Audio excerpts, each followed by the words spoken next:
Bom dia! Você sabia que existe um salmo na Bíblia que os sábios da antiguidade chamavam de o espelho da alma humana diante do dinheiro? Um texto tão poderoso que, quando descoberto em fragmentos nas cavernas de Qumran, arqueólogos ficaram impressionados com a preservação quase perfeita de suas palavras, como se Deus mesmo tivesse guardado esta mensagem através dos milênios.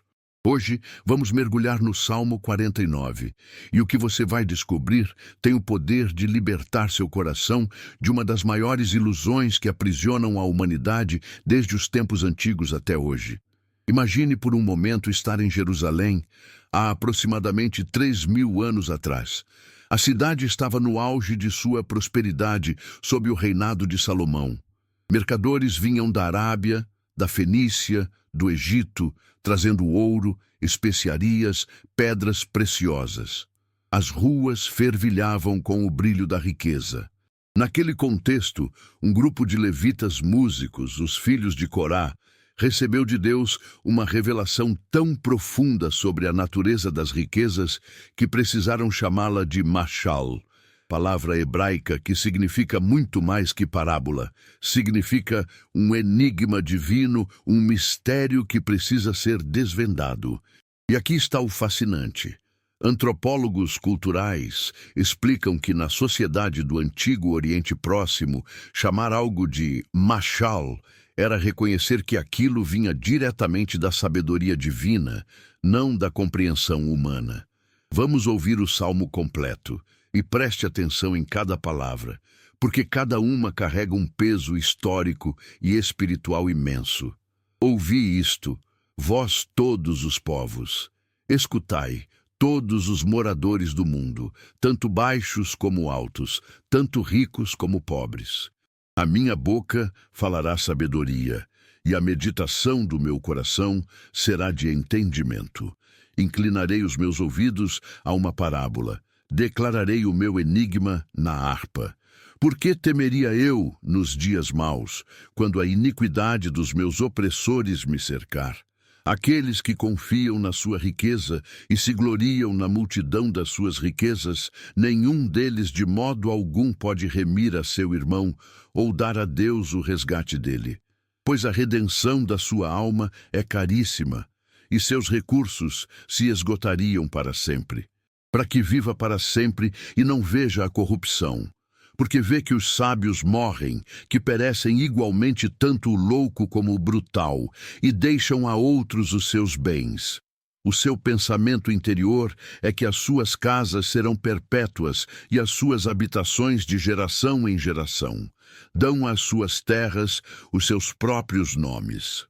Todavia, o homem que está em honra não permanece.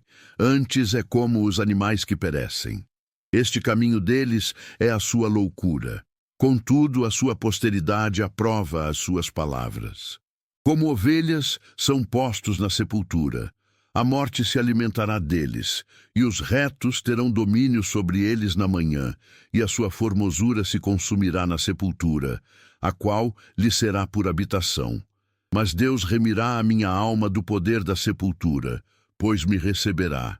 Não temas quando alguém se enriquece, quando a glória da sua casa se engrandece. Porque quando morrer, nada levará consigo, nem a sua glória o acompanhará. Ainda que na sua vida ele bendisse a sua alma, e os homens te louvem, quando fizeres bem a ti mesmo, irá para a geração de seus pais. Eles não verão a luz para sempre. O homem que está em honra e não tem entendimento é semelhante aos animais que perecem. Agora vamos desvendar este enigma divino, camada por camada, porque o que está escrito aqui desmascara a maior ilusão da humanidade. Os filhos de Corá eram levitas que tinham uma função específica no templo. Eram os guardiões dos tesouros sagrados. Historiadores documentaram que eles lidavam diariamente com ouro, prata, objetos preciosos dedicados a Deus. Imagine a ironia divina. Justamente aqueles que tocavam riquezas todos os dias receberam a revelação sobre a futilidade das riquezas terrenas. Deus tem um senso de humor profundo, não tem? O Salmo começa com um chamado universal, que era revolucionário para a época. Ouvi isto, vós todos os povos. A palavra hebraica usada aqui é amim, que significa literalmente todas as nações, todos os grupos étnicos. Para aquela sociedade, isso era chocante, porque as revelações divinas eram consideradas exclusivas de Israel. Mas Deus está dizendo, esta verdade sobre riqueza transcende cultura, geografia, tempo. Antropólogos explicam que em todas as civilizações antigas, desde a Mesopotâmia até o Egito, desde a China até as Américas, a busca por riqueza sempre foi o motor da sociedade humana. E aqui Deus declara, todos precisam ouvir isto, tanto baixos como altos, tanto ricos como pobres. A expressão hebraica Ben Adam Gam Ben Ish literalmente significa filhos de Adão e também filhos de homens nobres. Linguistas explicam que essa dupla expressão era usada para enfatizar que esta mensagem vale para todos os estratos sociais. Na época, a sociedade era rigidamente estratificada. Arqueólogos descobriram em escavações em Jerusalém que existiam bairros completamente separados para diferentes classes sociais. Os ricos viviam na cidade alta, com casas de pedra calcária, pisos de mosaico, cisternas privadas. Os pobres viviam na cidade baixa, em habitações simples de barro. E Deus está dizendo, esta verdade derruba todos esses muros sociais. A minha boca falará sabedoria e a meditação do meu coração será de entendimento. A palavra Hokmah, traduzida como sabedoria, no hebraico bíblico, tem um significado muito mais profundo que conhecimento intelectual. Significa a habilidade divina de ver a realidade como ela realmente é, não como aparenta ser. É a capacidade de enxergar através das ilusões. E olhe o que vem depois. Inclinarei os meus ouvidos a uma parábola. Declararei o meu enigma na harpa. A palavra mashal aqui é fascinante. Especialistas em linguística hebraica explicam que mashal vem de uma raiz que significa comparar ou ser semelhante, mas também carrega o sentido de governar ou ter domínio. Ou seja, esta parábola não é apenas uma história ilustrativa, é uma verdade que tem poder de governar sua vida se você a compreender. E vem a primeira grande pergunta do Salmo: por que temeria eu nos dias maus, quando a iniquidade dos meus opressores me cercar? Para entendermos isso, precisamos saber que naquela época, as pessoas viviam em uma sociedade onde quem tinha dinheiro tinha poder absoluto. Documentos legais descobertos em escavações mostram que pessoas podiam ser vendidas como escravas por dívidas pequenas. Ricos podiam tomar terras de pobres através de manobras legais. Segundo historiadores, a opressão econômica era talvez a maior fonte de sofrimento na antiguidade. E aqui está o escritor dizendo: por que eu deveria temer esses opressores ricos? A resposta vem nas próximas palavras. E aqui está a bomba que explode toda a ilusão. Aqueles que confiam na sua riqueza e se gloriam na multidão das suas riquezas, nenhum deles de modo algum pode remir a seu irmão ou dar a Deus o resgate dele. A palavra hebraica padá, traduzida como remir, era um termo técnico usado no sistema legal da época. Antropólogos culturais revelam que na sociedade israelita antiga existia o conceito do goel, o remidor, alguém que tinha recursos para pagar pela libertação de um parente que caíra em escravidão ou perdeu sua terra. Mas aqui Deus está declarando algo revolucionário. Quando se trata da morte, quando se trata do destino eterno, todo o ouro do mundo não compra nem mais um segundo de vida. Pois a redenção da sua alma é caríssima e seus recursos se esgotariam para sempre. A expressão hebraica aqui é Veyadal Leolam, que literalmente significa e cessará para sempre. Imagine o impacto disso. Não importa quanto você acumule, nunca será suficiente para comprar o que realmente importa. Arqueólogos descobriram túmulos de faraós egípcios repletos de ouro, joias, tesouros incalculáveis, tudo colocado ali com a crença de que poderia ser usado na vida após a morte. Mas o salmista está declarando uma verdade que destruía essa ilusão milenar. Riqueza não tem poder sobre a morte. E vem uma das declarações mais poderosas.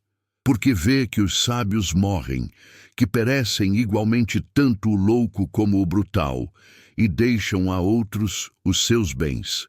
Especialistas em arqueologia funerária explicam que nas culturas antigas, desde o Egito até a Mesopotâmia, enormes recursos eram investidos em preparações para a morte, precisamente porque as pessoas não aceitavam essa realidade. Mas aqui está a verdade nua e crua. Não importa quão sábio você seja, não importa quanto você acumulou, você vai deixar tudo para trás. E o mais irônico, vai deixar para outros, talvez para pessoas que nem conhece, que nem se importam com você, que talvez até desprezem tudo pelo que você trabalhou.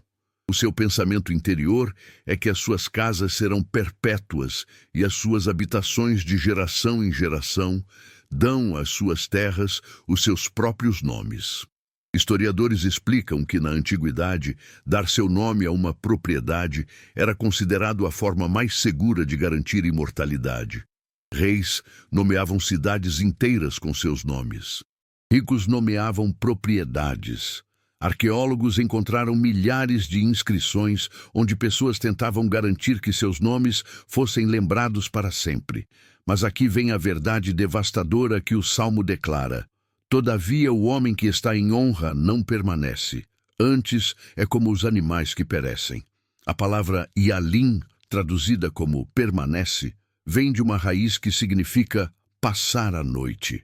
É como se Deus estivesse dizendo: a vida é apenas uma noite de hotel na jornada da eternidade. Você não fica, você apenas passa.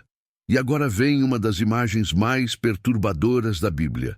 Este caminho deles é a sua loucura. Contudo, a sua posteridade aprova as suas palavras. Como ovelhas, são postos na sepultura.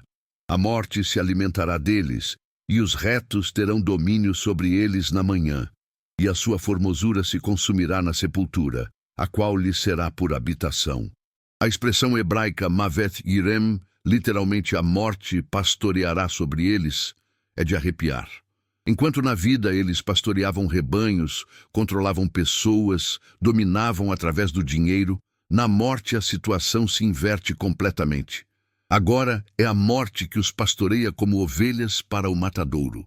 Antropólogos culturais explicam que na sociedade pastoril da época, ser comparado a uma ovelha sendo conduzida era a maior humilhação possível, porque ovelhas não têm vontade própria, apenas seguem cegamente. Mas aqui vem a revelação que muda tudo. O versículo 15, o coração pulsante deste salmo. Mas Deus remirá a minha alma do poder da sepultura, pois me receberá. Enquanto todos os recursos humanos se esgotam diante da morte, existe um que tem poder de remir. A palavra igalene, me receberá, é a mesma palavra usada quando Deus tomou Enoque. Especialistas em teologia bíblica explicam que este é um dos primeiros vislumbres no Antigo Testamento da doutrina da ressurreição. Enquanto riquezas não podem comprar nem mais um segundo de vida, Deus pode dar vida eterna. E aqui está o que mais impressiona. Tanto a verdade espiritual quanto as descobertas modernas sobre a natureza humana confirmam que há algo em nós que anseia por eternidade, algo que o dinheiro jamais satisfaz.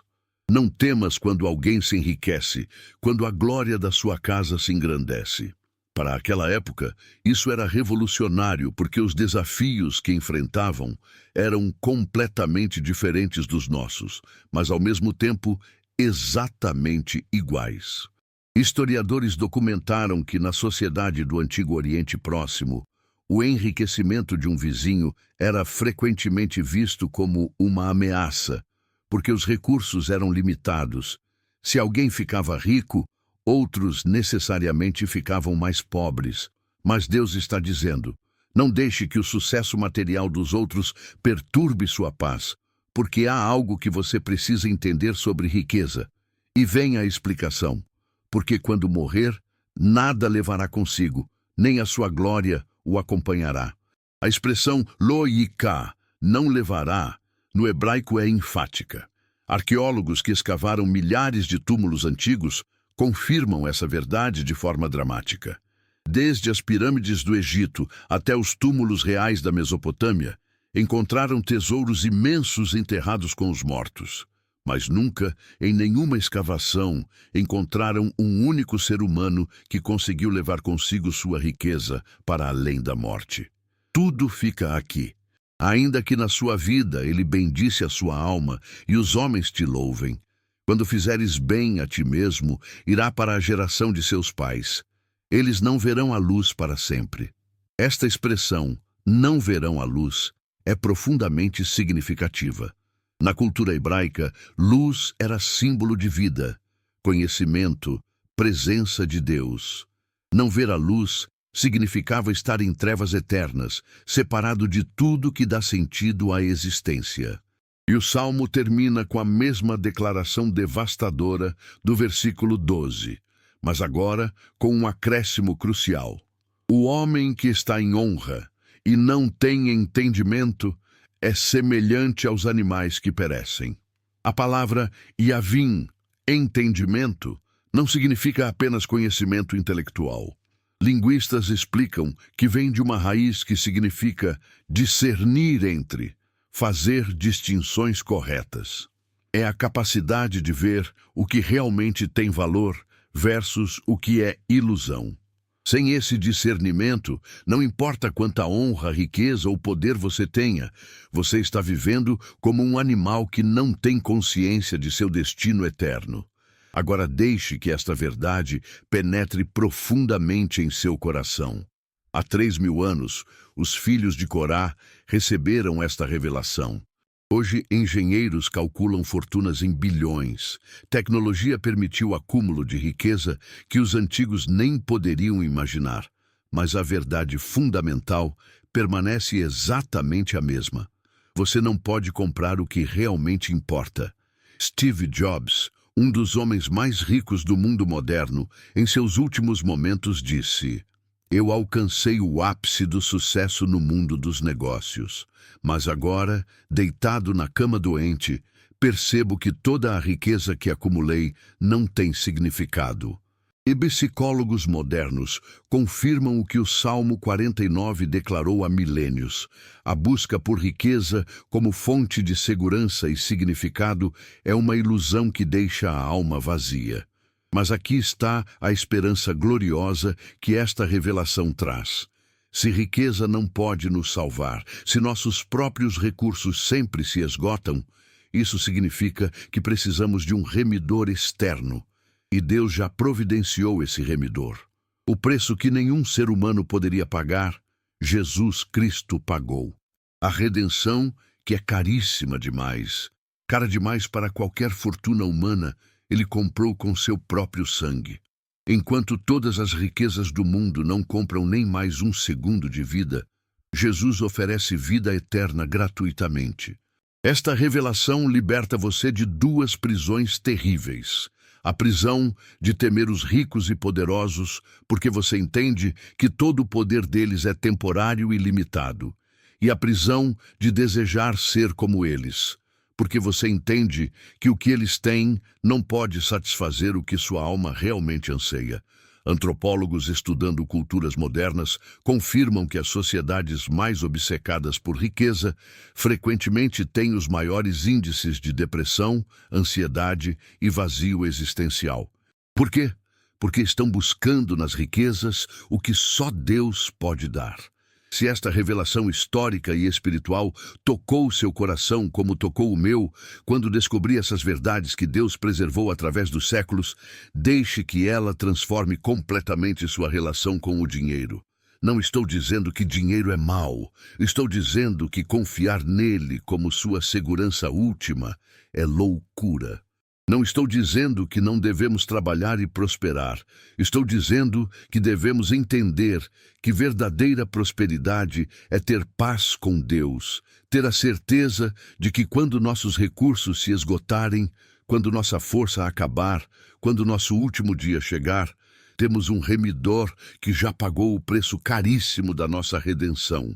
Como você coloca isso em prática? Primeiro, examine seu coração hoje. Onde está a sua verdadeira confiança? Quando você enfrenta dias maus, para onde você corre primeiro? Para suas economias ou para seu Deus? Segundo, olhe para os ricos ao seu redor com compaixão, não com inveja, porque você entende algo que muitos deles não entendem. Eles estão construindo castelos na areia. Terceiro, invista sua vida no que é eterno. Relacionamentos, amor, serviço ao reino, porque estas são as únicas coisas que você pode levar consigo. Quarto, seja generoso, porque quando você entende que tudo é temporário, você segura com mãos abertas, não com punhos fechados. Quinto, descanse na verdade libertadora de que Deus já providenciou o que você mais precisa, redenção eterna. Que o Espírito Santo grave esta revelação tão profundamente em seu coração, que você nunca mais seja escravo da ilusão das riquezas. Que você viva com a liberdade gloriosa de quem sabe que tem um tesouro eterno que nenhuma circunstância pode roubar. Que você ande pelos dias maus sem medo, porque sua esperança não está em recursos que se esgotam, mas no Deus que remirá a sua alma do poder da sepultura. Que você olhe para este mundo materialista com os olhos da eternidade, discernindo entre o que perece e o que permanece. E que quando seu último dia chegar, você não seja como aqueles que deixam tudo para trás em desespero, mas como aquele que pode dizer com confiança: mas Deus remirá a minha alma, pois Ele me receberá. Em nome de Jesus Cristo, nosso remidor vivo. Aquele que pagou o preço que nenhuma riqueza humana poderia pagar, aquele que venceu o poder da sepultura e oferece vida eterna gratuitamente, eu declaro sobre sua vida. Que você seja livre da ilusão das riquezas, livre do medo dos poderosos, livre da ansiedade sobre o amanhã. Que você experimente a paz profunda de quem confia no único que tem poder sobre vida e morte. Que sua alma encontre descanso não no que você acumula, mas no que Cristo já conquistou para você. E que toda a glória, toda a honra, todo o louvor seja dado eternamente ao Deus Pai, que em sua sabedoria infinita preservou através dos milênios esta verdade libertadora, para que nós hoje possamos viver com os olhos fixos no que é eterno. Amém.